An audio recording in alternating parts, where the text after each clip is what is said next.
Je suis l'organisateur du premier salon du livre des Gazards à Iéna et je crois que ça s'est jamais fait.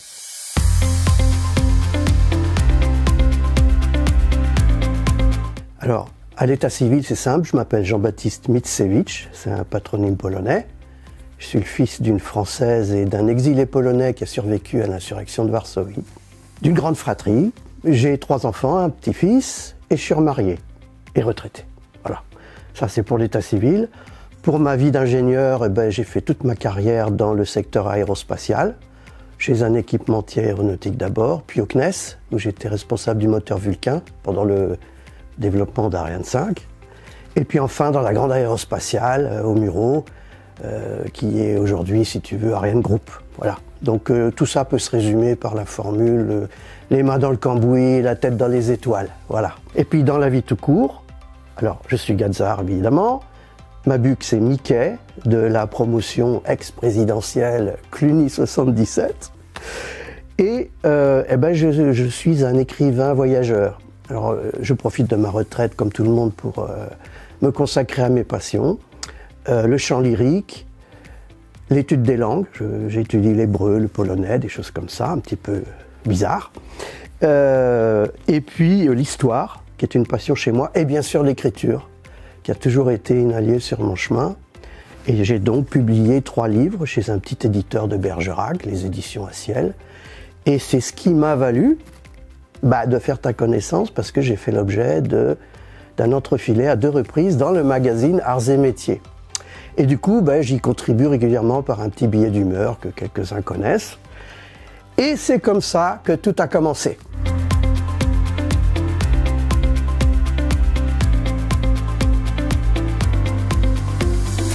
Le premier salon du livre des Gazards, alors je précise, c'est pas forcément tous des écrivains, d'ailleurs ils ne se prétendent pas tous écrivains. Il y a des vrais talents de plume, mais ce sont des auteurs qui ont publié dans des domaines très variés. Et pour moi, c'est très intéressant de donner un peu de visibilité à ces camarades de plume au sein de notre communauté, tellement la variété, la diversité, les sujets traités sont intéressants. Et puis, ils sont méconnus, nous sommes méconnus. Or, nous sommes très nombreux. Tu sais qu'il y a 6000 éditeurs en France ? 6000. Je passe sur la vingtaine de maisons ayant pignon sur rue à Paris, les Galli, Grasseuil et compagnie, qui captent 80% du marché. Mais les 6000 autres, les 6000 petits, comment ils survivent ? Ils survivent parce que tout le monde écrit en France. Et tout le monde rêve d'être publié. Eh bien, chez plusieurs dizaines de milliers de Gazards sociétaires, tu penses bien que s'il n'y a pas une centaine, voire quelques centaines d'auteurs, ce serait étonnant. Alors aujourd'hui, j'ai un répertoire que je construis au fil de l'eau. J'ai plus d'une quarantaine de noms. C'est infime. N'empêche que c'est bien assez pour avoir contacté une trentaine de camarades en février dernier, leur dire « Vous êtes partants ? On fait un galop d'essai, on monte un salon du livre à Iéna. » Et écoute, en 3 jours, toutes les places étaient prises. L'engouement est général. Alors, je souhaite évidemment communiquer sur cet événement. Je pense que ça va intéresser beaucoup de Gazards, avec leurs familles, des Parisiens d'abord, ou de régions parisiennes, mais bien sûr tous ceux qui vont monter à Paris pour l'Assemblée Générale de Printemps, qui est le même jour, samedi 26 avril, eh bien ils feront d'une pierre deux coups leur devoir à l'AG le matin et ils viendront nous voir l'après-midi. Nous sommes ouverts de 10h à 18h30 et avec un vaste panel de tous âges, de toute promotion et de tout abbaïs. Le plus jeune est un Lille 216, le plus ancien est un Ex 153. Voilà. Et puis votre serviteur au milieu. Mais moi je me mets dans un petit coin.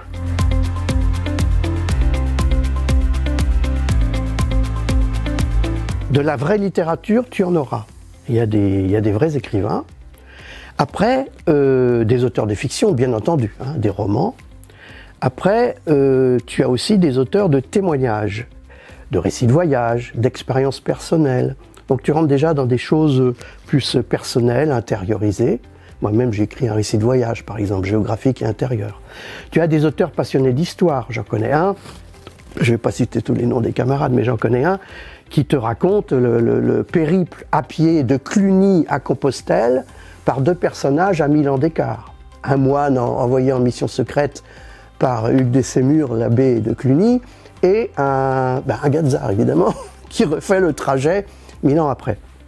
Tu as un passionné des automobiles Peugeot qui a écrit sur les automobiles Peugeot et l'histoire de la famille Peugeot. Tu as aussi un passionné des affaires maritimes, des sauvetages en mer. On a absolument de tout. Tu as évidemment, bien entendu, des auteurs d'ouvrages de management ou d'études socio-économiques, philosophiques. On a un philosophe. Théologique, tiens-toi bien, tu vois, les gars de Zar, ça mène à tout. Tu sais qu'on a des curés, on a des chanteurs, on a des couturiers.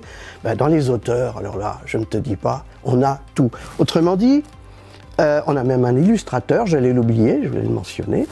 Autrement dit, parmi tous ces gens alors, qui ont publié un livre ou plusieurs, qui sont à compte d'éditeur ou à compte d'auteur, ou en auto-édition, puisque les moyens modernes permettent assez facilement aujourd'hui de se faire publier, tu as de quoi satisfaire tous les goûts. Donc pour quelqu'un qui peut facilement se rendre à Iéna ce jour-là, il trouvera un livre qui convient à ses centres d'intérêt. Il le trouvera, c'est sûr. Par contre, qu'il vienne avec ses sous.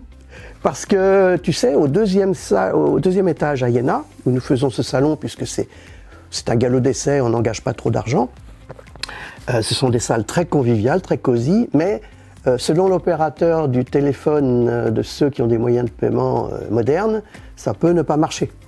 Donc, il faut venir avec ses sous, son porte-monnaie et son chéquier. Je précise un dernier détail, l'entrée est libre, bien entendu, mais achetez des livres, bien sûr.